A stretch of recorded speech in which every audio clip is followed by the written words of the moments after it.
Okay, now we're live on YouTube, so can start. Namo tassa bhagavato arahato samma sambuddhassa. Namo tassa bhagavato arahato samma sambuddhassa. Namo tassa bhagavato arahato samma sambuddhassa. Bhuttam dhammam sangham namasami. So I'm going to continue today with our exploration of the Bojjhangas, which is translated as awakening factors, or awakening of or for, and also translated as enlightenment factors. So not to be confused, a lot of confusion around how different terms are translated. So I like to be inclusive just because some people are following one teacher or another and they use the terms differently. So even though I think I heard a talk by Bhante Bodhi, Venerable Bhikkhu Bodhi, saying that he actually prefers the term, or actually what's more accurate is awakening rather than enlightenment. But I think that term was used decades ago just so people had the understanding what was talked about, what was being talked about. So being awake, how can we really wake up in this samsara? So we have the 7 factors of awakening, which we'll go into, and I guess we can just start with the sutta. I have a document that I put together here. Okay, I have to share it. I'm still fumbling with how to do these things.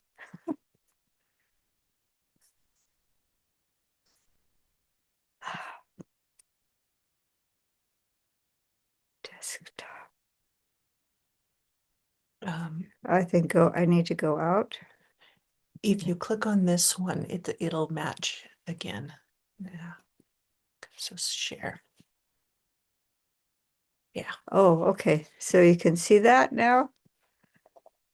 Yeah. Yeah, great. So this is Ajahn Tanisaro's translation. And he says the first sutta we're going to look at. I'm not going to spend a lot of time in the sutta because the other one is more extensive.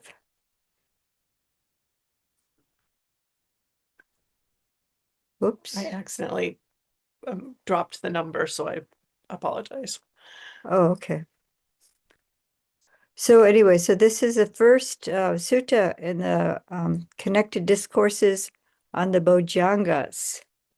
And the translation, I'm going to try to move this one up. There it goes. It's a Himawanta Sutta, the first in the Bojjhangas Samyutta. Monks, it is dependence on the Himalayas, the king of the mountains, that serpents or nagas grow in body and gain in strength. Having grown in body and gained strength there, they descend to the small lakes. Having descended to the small lakes, they descend to the large lakes. And then from the large rivers to the small rivers to the larger rivers, and then eventually to the great ocean. There they attain greatness and prosperity in terms of the body. In the same way, independence on virtue, established on virtue, having developed and pursued the 7 factors for awakening, that a monk or anyone attains to greatness and prosperity in terms of mental qualities? And how is it that a monk dependent on virtue, established on virtue, having developed and pursued the 7 factors of awakening, attains to greatness and prosperity in terms of mental qualities? There is a case where a monk develops mindfulness as a factor for awakening, dependent on seclusion, dependent on dispassion, dependent on cessation, resulting in relinquishment. They develop analysis of qualities as a factor of awakening, persistence as a factor of awakening, rapture as a factor of awakening, calm as a factor for awakening. Oh, there's of or for. I just reverted to of, but for would be that in the process of developing these factors for awakening, and of awakening would be if you've attained some level of awakening, but you're still in the process, or you're just enjoying the state of full awakening of arhatship, and these factors would still be present. So, dependent on seclusion, dependent on dispassion, dependent on cessation, resulting in relinquishment. So, these last qualities or factors are qualities of mind as well. Like seclusion could be physical seclusion, but there's also mental seclusion.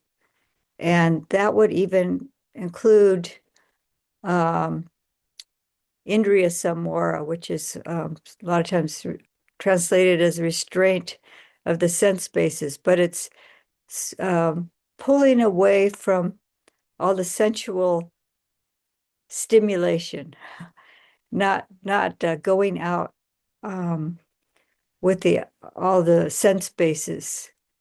So it's pulling in more, and this could be just the mindfulness and daily activity, and just staying present with what you're doing and not getting distracted and getting pulled in every direction.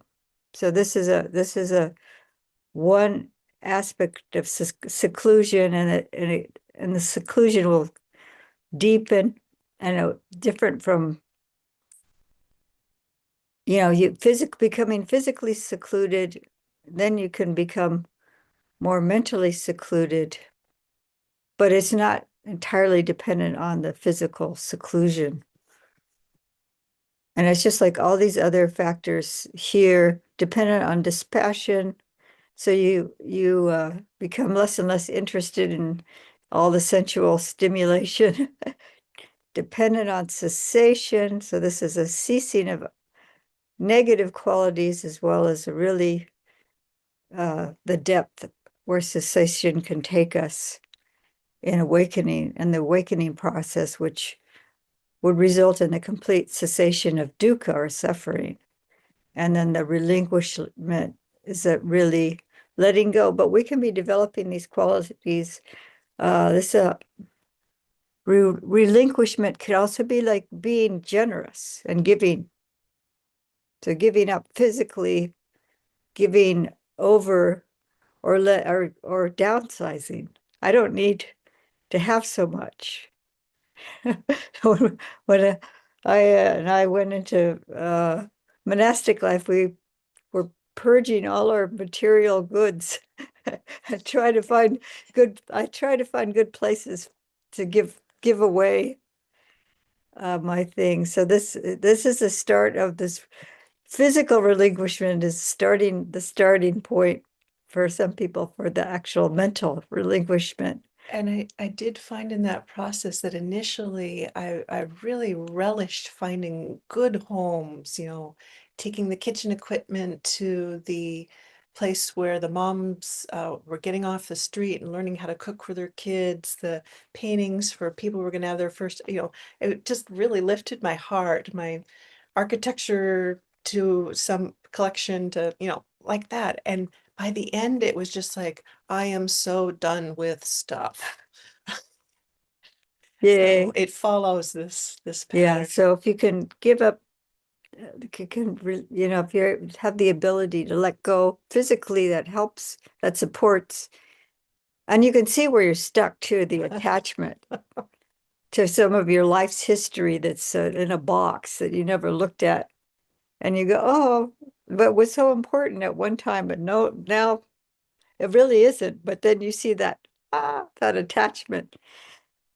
Um, so that's these appear with the awakening factors, this list of seclusion, dispassion, cessation, and relinquishment.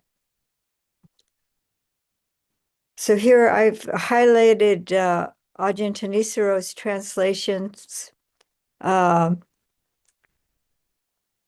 of the seven factors for awakening or of awakening. So mindfulness as a factor for awakening, analysis of qualities, and this is one of the ways you can distinguish Ajahn Tanisaro's translation, because this is what he uses as a factor of awakening. Persistence, and this is another unique. He says for energy, instead of energy, he says persistence.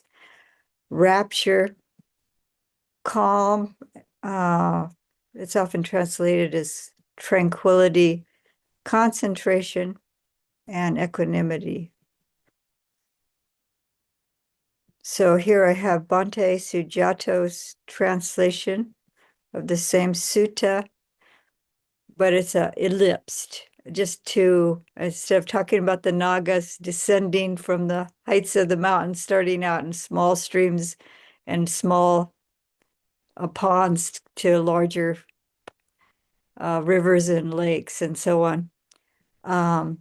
So in the same way, a mendicant develops and cultivates the seven awakening factors dependent on and grounded on ethics, acquiring great and abundant good qualities. So I wanted to highlight the thing about ethics or virtue, and the idea of uh, if you think of the water that the beings are swimming in, these nagas, and they're starting out like little small beings, or you could think about salmon. Salmon starts out as a little I fish, thought of exactly of the salmon. and then they start developing, and they have to swim further to get into larger pools of water. But when they start out, they're very fragile, and eventually they go out into the ocean, and they're able to survive in the ocean.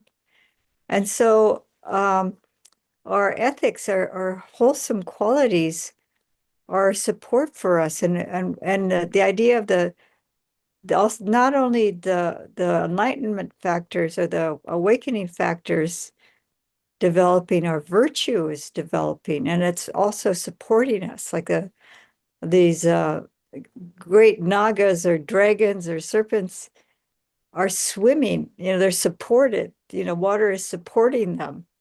So our ethical behavior by body, speech, and minds. And then this is how it develops. We get more and more refined with our ethical qualities. And ethics is our sila, which is sila is often spoken as prohibitive. So what we shouldn't do, but also what we should do. If we're avoiding harming living beings, we can also protect living beings. If we're avoiding stealing, we can be generous or be content not to take what's not ours or what we don't really deserve to have, more than our share, And so the ethics supports the other wholesome qualities of mind. It helps the development of it. So here we have Bhante Sujato's translation of the enlightenment factors, or awakening factors. I got in the habit because my first reading of the suttas extensively was Venerable Bhikkhu Bodhi's translation. So I have kind of habits of how to speak with it, but awakening factor. So how did they develop the seven awakening factors? It's when a mendicant develops the awakening factor of mindfulness, sati. This is sati sambojjhanga, which relies on seclusion, fading away, cessation, and ripens as letting go. So this is pretty similar wording. It's just a slightly different translation. And the awakening factor of investigation of principle. So this is Bhante Sujato's trademark here. Like Ajahn Nisaro said, analysis of qualities. Yeah. Um, and energy as opposed to persistence, rapture. I think they say both said rapture. So Dhammavichaya and Virya is energy.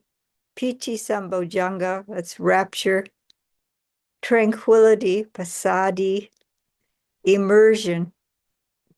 This is also very distinctly Bhante Sujato for concentration. Samadhi. Samadhi. I think that we should just learn the word samadhi because I don't think there's any one good word that translates in English samadhi. And the awakening factor of equanimity, upekkha sambojjhanga. So that's Ajahn, or he doesn't like to be called Ajahn. Bhante Sujato translation. And Bhante Bodhi, Venerable Bhikkhu Bodhi, he's the one that says enlightenment factors of mindfulness. So everybody agrees that with mindfulness, which is based on seclusion, dispassion, cessation, maturing, and release, except for perhaps Bhante and Ellie. Yeah, Does he say, well, he says awareness. awareness? Yeah. Awareness, but he does say mindfulness too. He interchanges it, but the idea of sati, presence of mind, I've also heard that as a quality of mindfulness, as being present, being aware, recollectedness. But as far as just the term being used, mindfulness wins. And then the discrimination of states. So this is for Dhammavichaya. Energy, rapture, tranquility, and he also uses the word concentration and equanimity. So those are pretty similar. So we're going to go to another sutta now. This is an extract, the Nivarana Sutta. And I took this extract because we're going to talk about the hindrances as opposed to the in opposition. They're in opposition to the awakening factors. They are hindrances. They block samadhi. They have to be out of the way if we're going to be practicing any kind of deep mindfulness practices, if we're doing any satipatthana practice.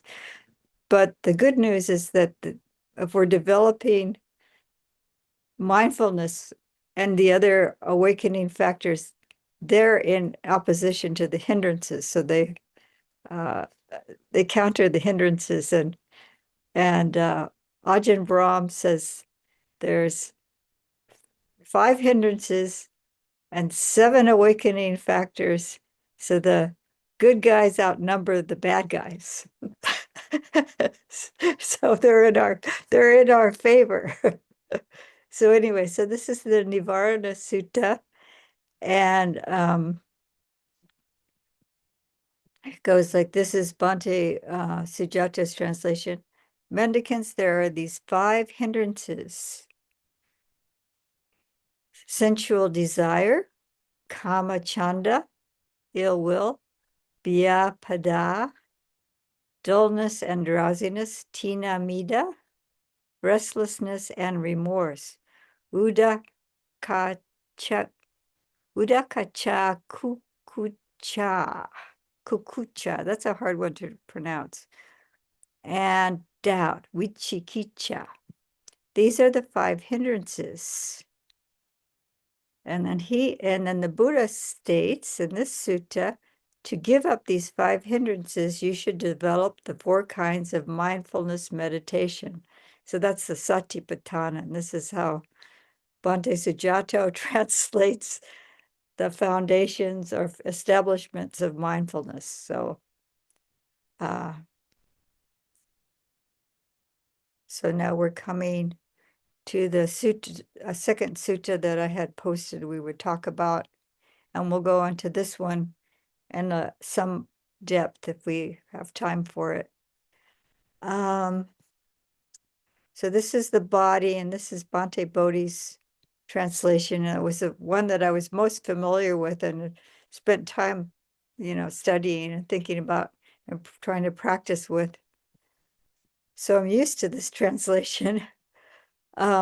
So I'm just doing an extract of that, and then we'll go to Bhante Sujatos because we can look at the Pali at the same time.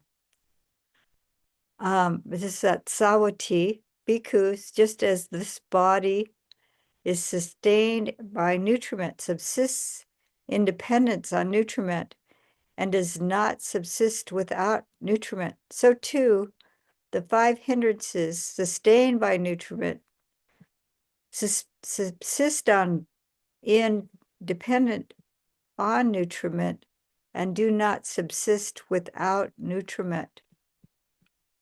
And I just took the first one of the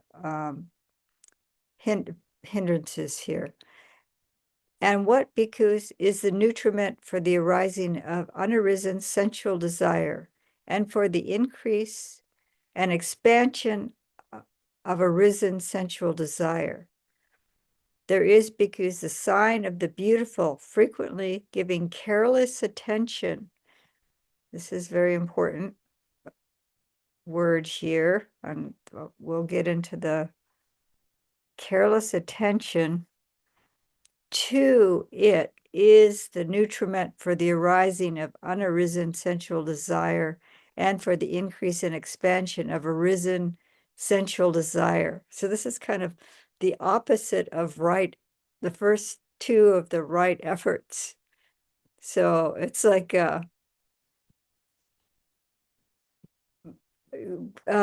it's the nutriment or the fuel or the cause for the arising of sensual desire is carelessly attending to what's attractive. That's what the beautiful is, the sign of the beautiful. So beautiful qualities or appealing or enticing qualities of something or somebody. If you are trying to avoid lust and you start, oh, their hair, their skin, or the fragrance of their perfume or something like that. It's like then you're just kind of fueling lust, right? And for a monastic, that's disaster. That's like the last thing a monastic wants to do. Um, and then this is Bhante Sujato's translation of the same sutta, and then we'll go directly to it, or we could jump to it from here, actually. Maybe we'll do that. So here we have Sutta Central, very much, and this is SN 46.2, the body, the Kaya Sutta at Sawati, and he translates this as mendicants. This body is sustained by food. It depends on food to continue, and without food, it doesn't continue. In the same way, the five hindrances are sustained by fuel. They depend on fuel to continue. And without fuel, they don't continue. So you're getting the idea of why the Buddha was pointing this out. How are we fueling or feeding or nourishing the hindrances? So if we understand this, they'll fade away, that we won't be encouraging them. And what fuels the arising of sensual desire, or when it has arisen, makes it increase and grow? There is the feature of beauty. So this is a subha nimitta. So it could be the sign or the feature, like I was saying, of obsessing about what's appealing, this beautiful, attractive. It says good. Subha can also be positive. I mean, but uh, but when we're trying to avoid cultivating sensual desires, we're not going to want to obsess or just, I mean, continue to think about what's appealing. And it's, you know, and even if it's something like something very innocent, like good food, healthy food or something like that, if we're sitting on the cushion, we're hoping to calm the mind, and we're getting all excited about what to cook for dinner or where to go to eat or something like that. Something, you know, um, it can be very distracting at the very least. So, so frequent irrational application of the mind. So this is ayoniso manasikara. And I underlined the word careful attention. This is how Bhante Bodhi uh, translates careless attention. I mean, this is careless attention. So frequent improper attention, regular practice of careless attention, lots of imputed use of the mind. So this is yoniso manasikara, and this bahulikaro,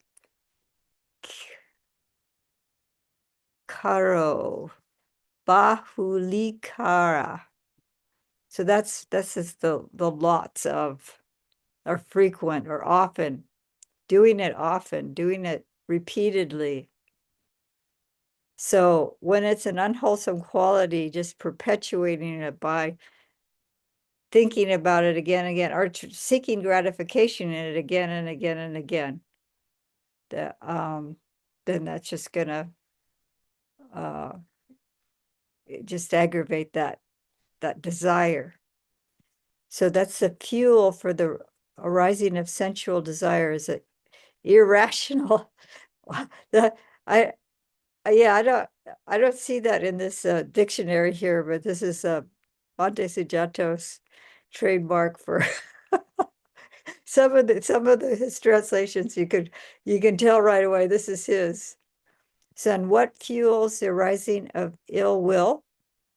This is Bhyapada. Dislike, ill will, hatred, hostility, enmity, malevolence towards. And it's literally going wrong. So it's the feature of harshness. This is the patiga nimitta. Say more about the word patika if you'd like. Would you like to say something on Yeah. patiga? Yes, please. It struck me because, pun intended, but you don't get it yet. Patika, it struck me that because he says the words harshness here, which is very different than most of the other translators who talk about more aversion or a resistance. And it's the resistance, it's literally the striking against.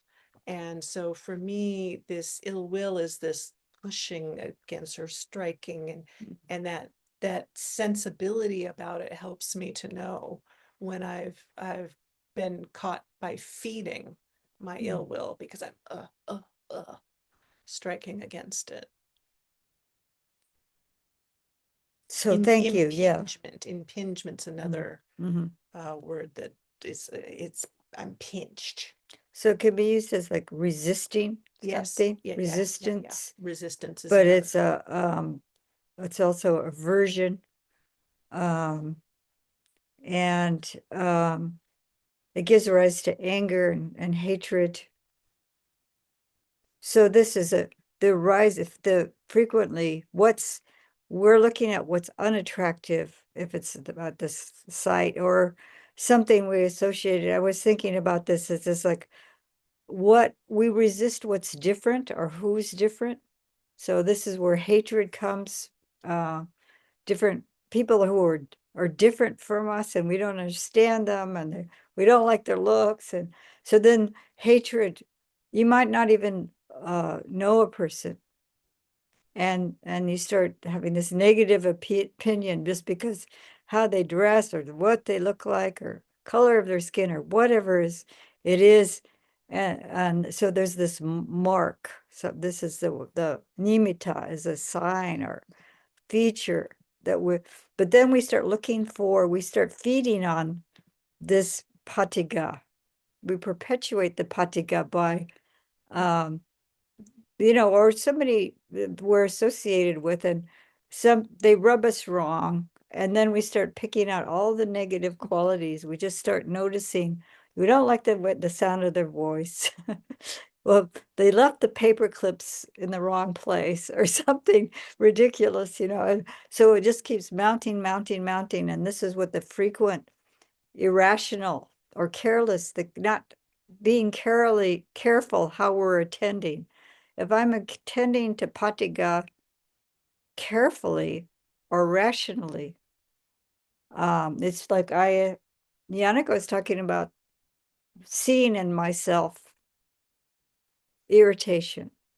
Seeing in myself, oh, I'm starting to pick on all the negative qualities of this person, you know, or, I'm in, I could, in my dwelling, I could start complaining about all the things that are wrong, even though there's basically, it's really great, the mind can just start picking at, what's wrong, what you don't like, how things, and then so this is perpetuating the patiga itself, the irritation, and then it becomes ill will.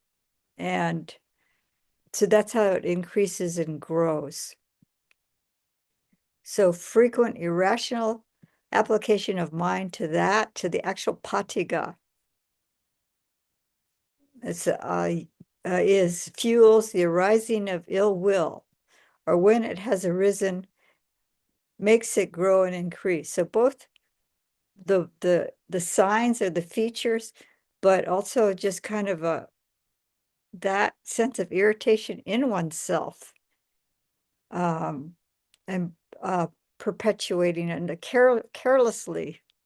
There's some kind of a little charge too when you get angry and things like that, and there's some gratification in it that's really distorted. But so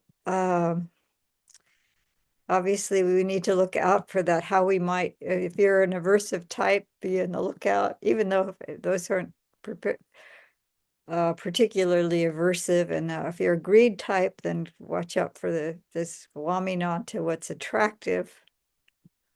And what fuels the arising of dullness and drowsiness? This is the tina mida.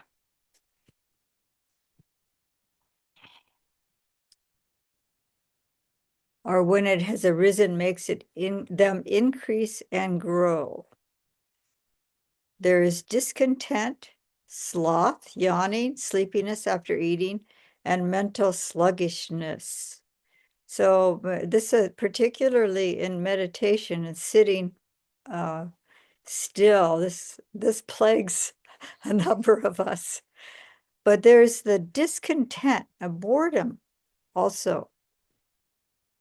There's a difference between being tired and sleepy.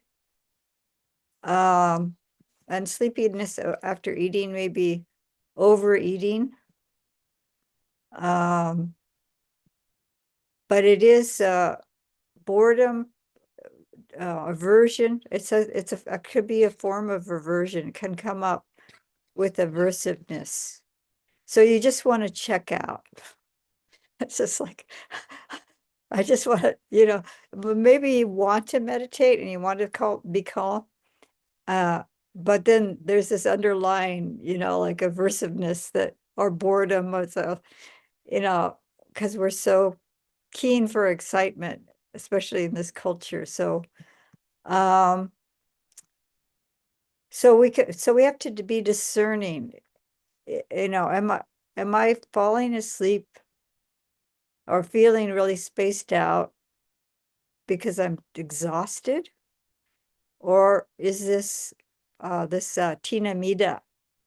So we have to be also, it's this yawning, sleepiness, and so the irrational application of mind to that would be kind of like, they're kind of wanting to indulge in the sleepiness and drowsiness because of the boredom or the discontent or just life is just too much dukkha right now. And I want to just check out, even though we don't need to sleep. I've no, Um, I've noticed that on those first two, the sensual and the ill will, that it's the yoniso, the lack of care when I'm observing them, that sometimes drives me toward the drowsy, distracted. I don't, turn away from, get dull, because I'm not relating appropriately to what's arising as a sensual sensation or an ill will sensation. And so then I turn away from it in this lazy, drowsy kind of way.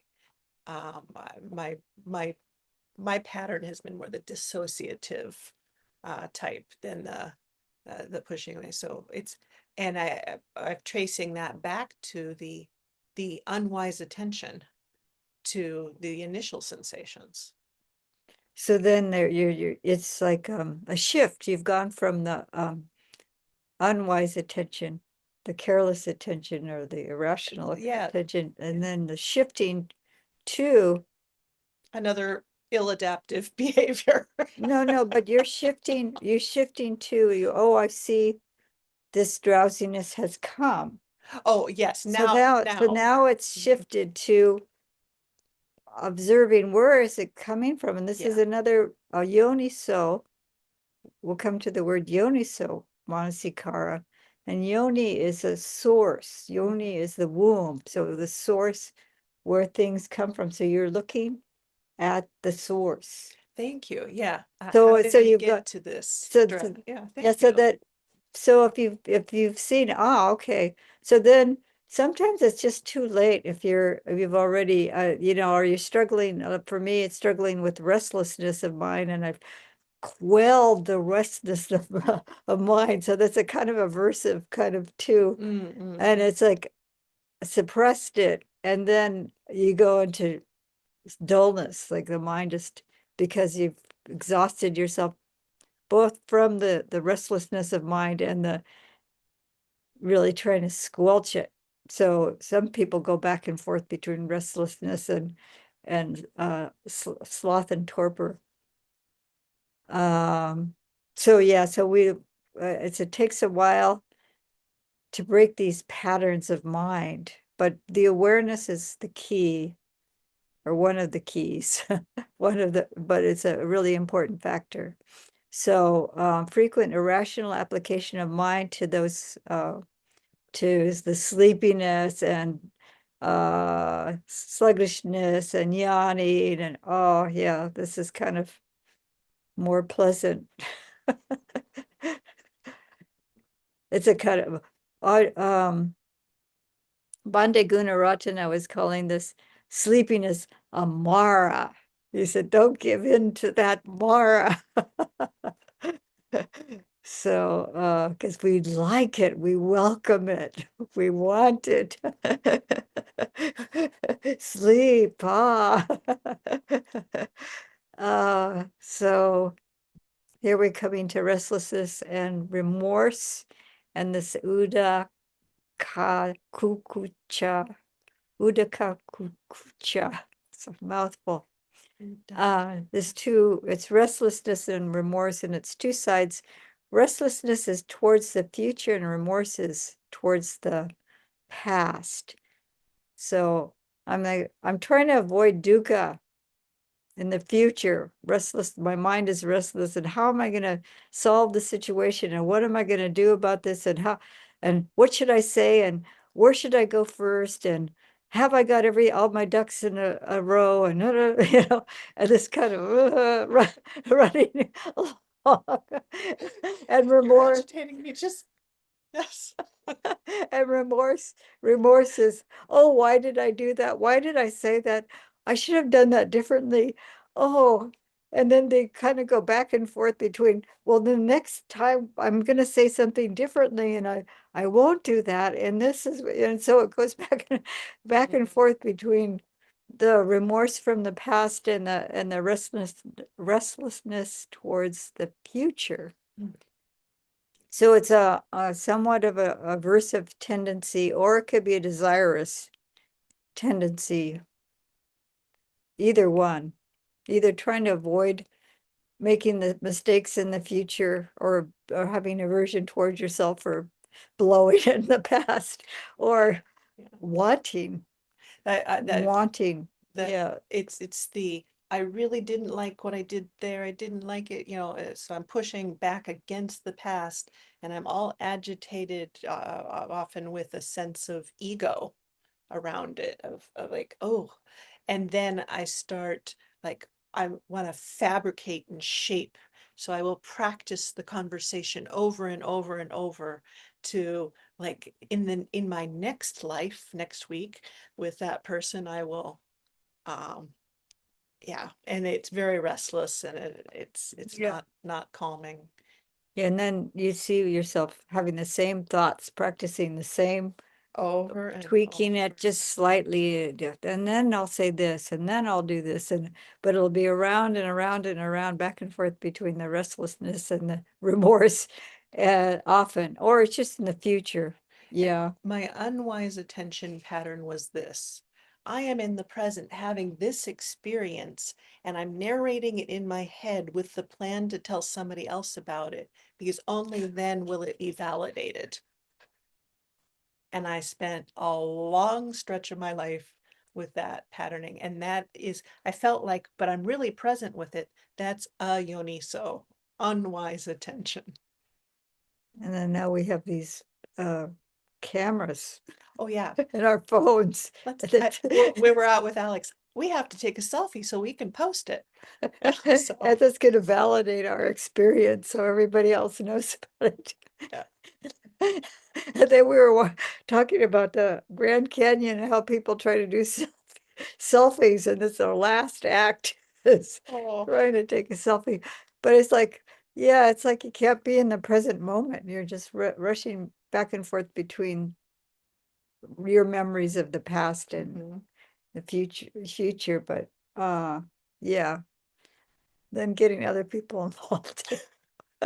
Okay, so there is unsettled mind.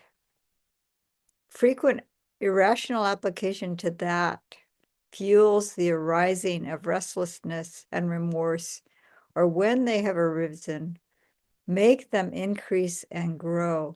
So it's an unwise attention to, because we think we're going to fix it. I think we think we're going to fix the past, or we're trying to edit the past. We're and we're trying to avoid it in the future. And so yeah, it is irrational. Yeah, for me, it was trying to make the future a little safer.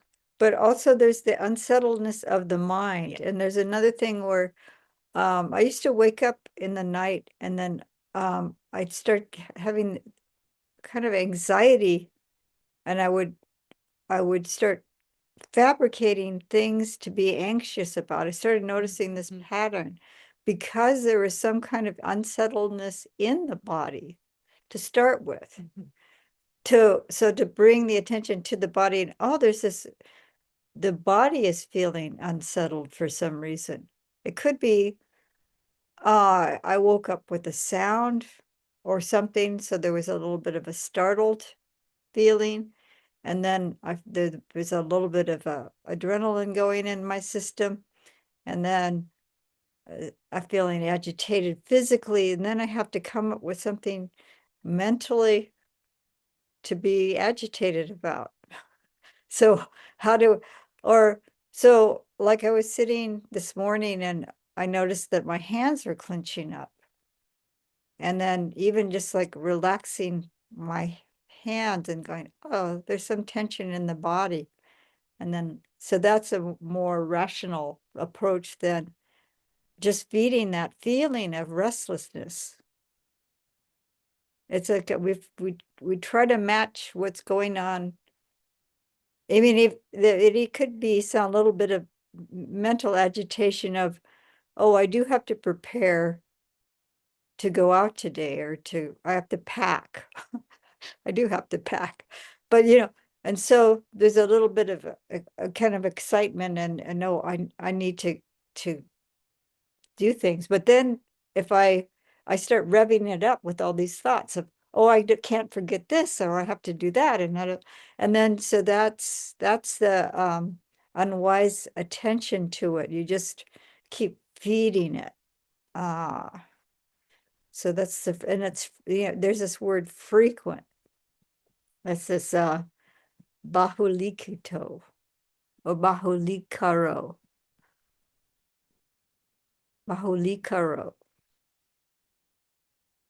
is frequent or repeated. So that's the ayoniso manasikara bahulikaro. It's a long compound word. Frequent improper attention, regular practice of careless attention. It sounds like a recipe for disaster. Lots of impudent use of the mind. So there's that word. So this is what we have to avoid. And what fuels the arising of doubt, or when it has arisen, makes it increase and grow. There are things that are grounds for doubt. So I remember reading this and like, yes. So what are they? And frequent irrational application of mind to them fuels the arising of doubt. And when it has arisen, makes it increase and grow. So this is sometimes it's called skeptical doubt, but it's like this kind of impatient wanting to know without really allowing things to unfold. Like I want to know. I want to know this is the right thing I'm doing. I want to know that, I'm on the right track, or am I on the right track? And there's all this questioning that it's kind of like the restlessness. You're kind of on this treadmill and you're not getting anywhere, and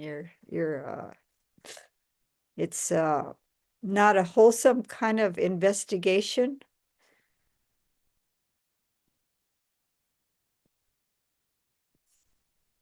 Do you have anything to say about this doubt, the Wichikicha? I had the same response when first looking at the sutta where it says, well, there are things for doubt. It's like, uh, can you flesh that out a little bit more? And when I looked at myself, a lot of it came back, even if it was doubting an external thing, it came back to a self-doubting, a validation, a self-validating that made me skeptical about the rest of it. And so I think the source for doubt can actually be, it might be that it's saying each of you look, because that nugget of where the doubt stems from may be different individually. And so, but there are other places where the Buddha gave long lists of possibilities. So I don't know why in this case it just In this case, yeah. So that there are grounds for doubt. And so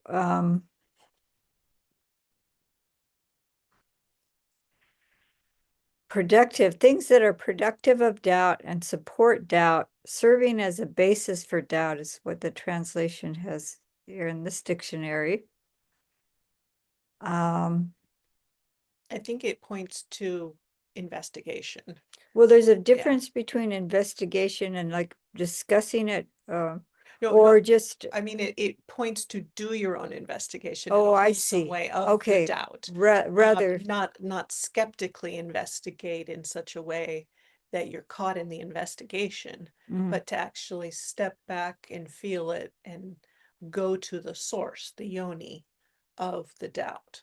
and then It wasn't clear.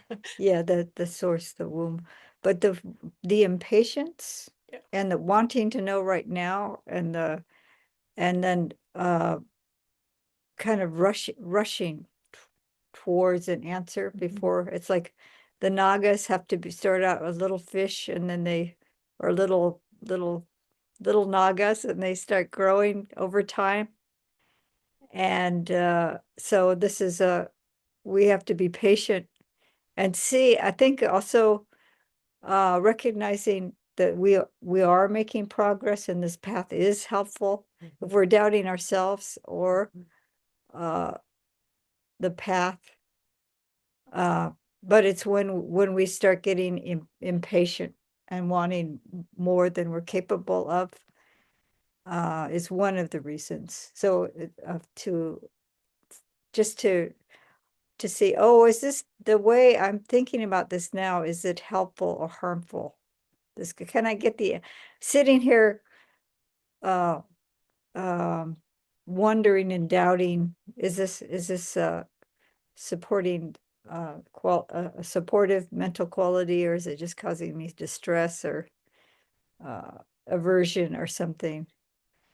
So frequent irrational application of mind to the grounds for doubt, which aren't explicated here, but the commentary had some thing about it, but I can't remember because it wasn't making too much sense to me. What what the grounds but what made most sense to me is that the impatient and kind of demanding inquiry rather than a very careful, patient inquiry and allowing things to unfold. So the fueling of the arousing of doubt and the arisen doubt comes from improper attention to what's brought the doubt up in the first place. So this body is sustained by food. It depends on food to continue, and without food, it doesn't continue. In the same way, the five hindrances are sustained by fuel. They depend on fuel to continue, and without fuel, they don't continue. And now it is, oh, I think what we should do is pick this up next week. Yeah. Because we haven't gotten to the enlightenment factor. So understanding the hindrances, where they arise from, what fuels them, helps us abandon them. And you also, if you have a memory, it seems like the hindrances have pretty standard translations. So Yoniso Manasikara supports the abandoning of the hindrances, of rational application of mind, or careful attention. So I'm going to go out of screen share, and then we can have a little time if there's a question about either the previous sutta that talked about the nagas and virtue or ethics, or this first half of the sutta on the talking about the hindrances. Online or in the room? And John has a hand up. Hello, Iris. Hello, welcome. Happy Tuesday. Happy Tuesday. So, so with this Yoniso Manasikara Bahulikaro look like for me? What does it look like for you? Yeah, how does it work? Oh, how does it work for you? Yeah, yeah.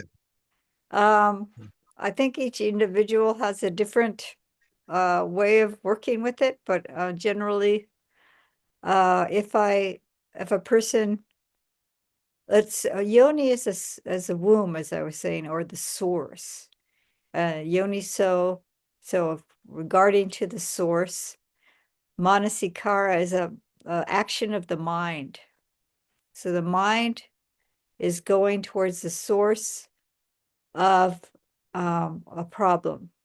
Say, in the case of the hindrances, first we have to recognize a hindrance has arisen. And then if we can trace back and see, how did that hindrance arise and what's fueling it? What's perpetuating it? So this is for each individual, it's going to be different. And how soon, the sooner we recognize the hindrance has arisen, the unlikelihood of it being perpetuated. But there's habits of the mind, and the volition of the mind has certain tendencies, and sometimes we can't see it clearly for a long time. So we gradually start unraveling. We gradually start with if it's really strong, something like I was with like dullness and drowsiness, sometimes it's just impossible. I see it's arisen, and I may be so dull and drowsy, I have no clue why. And then I said a lot of times I think as have I gotten enough sleep or but sometimes we can't trace it back, but we can at least acknowledge that, oh yes, I've overcome with this particular hindrance. And then so investigating how we're continuing to fuel it. So I mean, like, I'm just falling over on my face asleep, and I think uh maybe I just need to get up and start walking or wash my face or do something, some kind of action, and see how that goes. And if I'm still tired, exhausted, maybe something else is going on physically, or just or mentally, I've worked hard. Something. So I am kind of looking at the source still, and maybe I don't have quite my finger on it, but I am investigating it. So it is this kind of investigation. And then it's a kind of a foundation. It's in the Yoniso Manasikara is in the category of development of wisdom. It's in the Panya category. And I know people who study Abhidhamma have they categorize all these qualities, that we should be developing. So the investigation of states or analysis of qualities, or what does Bhante Sujato say? the, the Dhamma Vichaya is in the wisdom category. So they're actually pretty closely related, because there's this kind of investigation that's starting with the Yoniso Manasikara. And just our direct experience and if we're seeing that after the fact, we're still doing a kind of investigation. So we'll get more and more and more precise of seeing the very moment where the discontent has started. And then we'll see the relationship between the discontent and the drowsiness, and how the mind is going latching onto that and saying, ah, this is food for this. This is the fuel for this. So then, so you're getting really more and more precise. And I think with the Dhamma Vichaya, when it becomes mature, it's very, like very moment to moment to moment, really precise awareness of the mind, and the mind, how the mind is working. So then these hindrances don't manifest, actually. At a certain point, they're and you know how they arise, and you know how they're abandoned, and that means that you have abandoned them. And then there's also investigating and seeing that they're not even there. They're absent.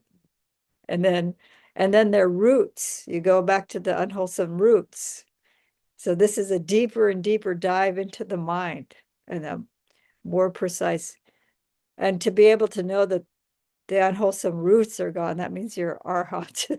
So we've got a ways to go. But the Yoniso Manasikara is it appears in different sutras, and it's a very supportive factor. And then the causal chain of wholesome qualities, it's a real basic.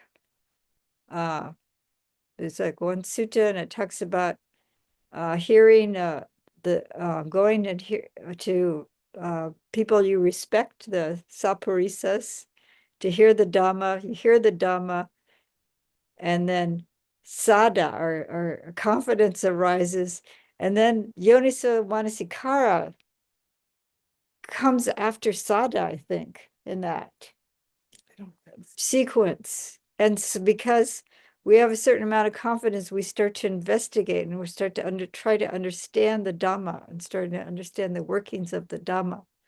So it's extremely important quality of mind to be developing. So I hope that's helpful. Do you have anything to say about Yoniso Manasikara?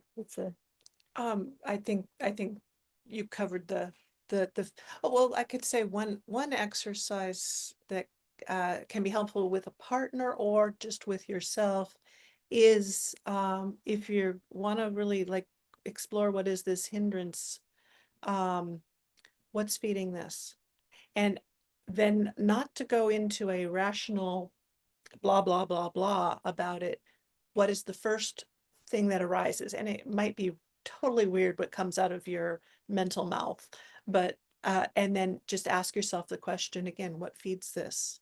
What feeds, or what nourishes this, or what, and there, it's a way that you can kind of just keep investigating without all of the papancha, the proliferation. What feeds this? Quick answer. Breathe, sit with it. What feeds this? Quick answer. Breathe, sit with it. Is that like insight dialogue? It's an insight dialogue technique. Uh-huh. And it can be quite freeing to like slowly, gently allow space for what feeds this. Maybe the other thing I would say is, and we'll talk more next week about awakening factors, Yeah. is that when there's a hindrance, there's also an antidote. And I've got the 7. Um, and so you can also, if the like I see what John was saying, you just don't know, you can instead go, I'm going to stop worrying about my drowsiness and go work on my energy. And that can be a balancing thing right there. So de-nourishing a hindrance is also by nourishing a awakening factor. Yeah, and so the Yoniso Manasikara can help with, if you've identified Mm-hmm. the hindrance, and you're working with it like a energy factor to try to rouse energy. So mine would be, I would have to get up and Walk. Yeah. walk or wash my face. But then you're still would be still investigating it. This isn't helping. There's what Mm-hmm. else can I, what else works? Mm-hmm. And then there's just the reality of the dukkha of the body being tired mind being tired. So yeah, so you have to be compassionate too, I Mhm. think. So yeah, but thank you for that. Yeah. So other questions? Alex, did you have a question? Curious, what is the which is the antidote to doubt? So that is the Dhamma Vichaya. Yeah. Yeah. So, but the Yoniso Manasikara is a kind of a where most of us will be starting from. The Dhamma Vichaya becomes, it's just like the maturing of that investigation and a deeper, but it's also talking about mental states rather than well, hindrances or phenomena or dhammas, and then the mental states. So that's kind of a broader Mhm. picture. But then there is the contractedness of mind. And that would be the state of mind that's dull. So it like is it yeah, so it's hard to differentiate. I guess it's more like refinement or broader scope. Yeah, but I think Dhamma Vijaya, if you're talking about as far as directly the hindrance, as opposed to, yeah, so the dullness would certainly block your ability to make any kind of discernment or investigation or anything like that. And the investigation would help. But Doubt. Yeah. the doubt, yeah. And that's a direct, there are some pairings that happen, but I've also noticed that there may be other balancing factors from the awakening factors that help me in my investigation. And equanimity is definitely one of those. And then bringing in some of the joy.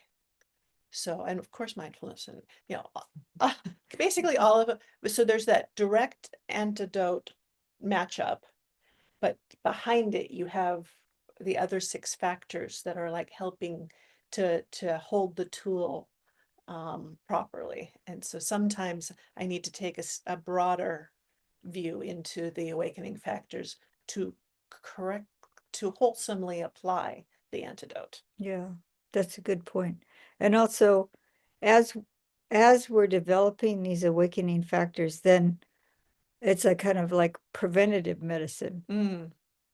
So then, because like as I investigate whether and seeing in myself, oh, I have an increase in wholesome qualities, or I am happier when I'm generous instead of stingy or something.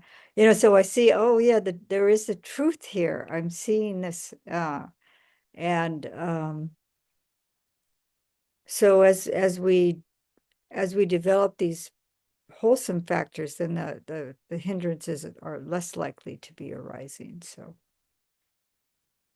yeah.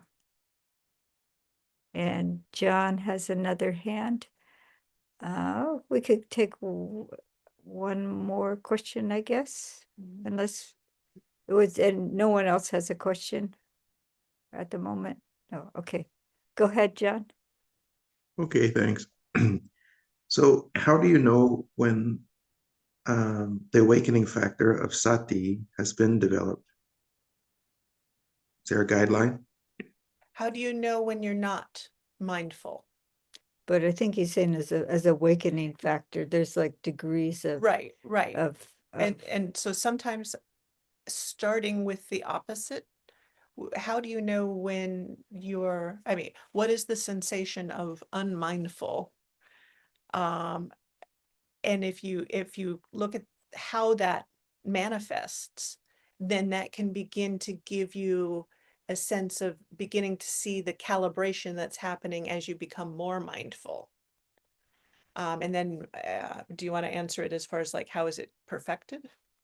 well, it's described as unremitting mindfulness. Yeah. If your mindfulness is unremitting, then it is a factor of awakening. for awakening, a factor for awakening as you're developing it. It says the mindfulness will be more persistent and strong, and you'll be more and more aware in the lapse of mindfulness. And that'll be part of the mindfulness, is the awareness of the lack of mindfulness. And it'll just, the gaps will become less and less and less as we develop it. And the mindfulness is a lot of different forms. Like I was saying, there's sati sampajanya, like in our daily life, bringing mindfulness to all our activity. And it's an intelligent awareness of what we're doing. That's the pajanya, sampajanya part. There's a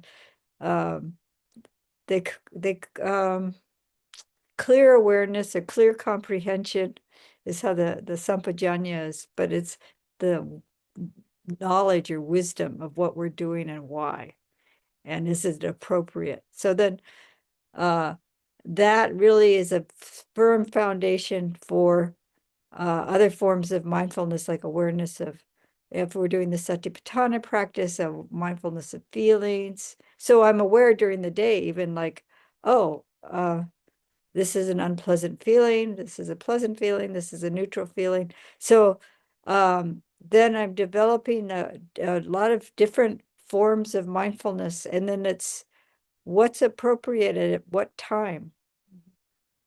Is this an appropriate time to be this kind of depth of mindfulness that happens during samadhi practice, not when I'm driving. Something like that. But anyway, so it's the unremittent mindfulness and the development of the different forms of mindfulness and the recollectedness as well. Because if we're very much paying attention, we're more likely to be remembering what we've seen, heard, done. So this is a sign that our mindful, remembering is a good thing. Remembering to be here now, or remembering the teaching. If I'm yeah, so the unremittedness of this wholesome quality of mindfulness.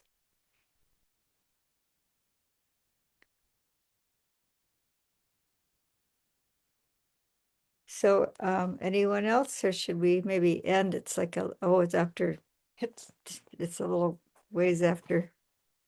So we can close with homage to the Buddha, Dhamma, Sangha, and then we'll go off the live YouTube channel. If you want to stay on, those who are in the Zoom room.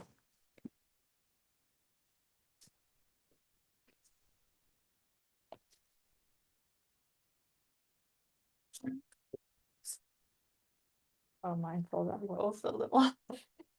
Araham Sama Sambuddho Bhagava Buddham Bhagavantam Abhivade Swakato Bhagavata Dhammo Dhammam Namasami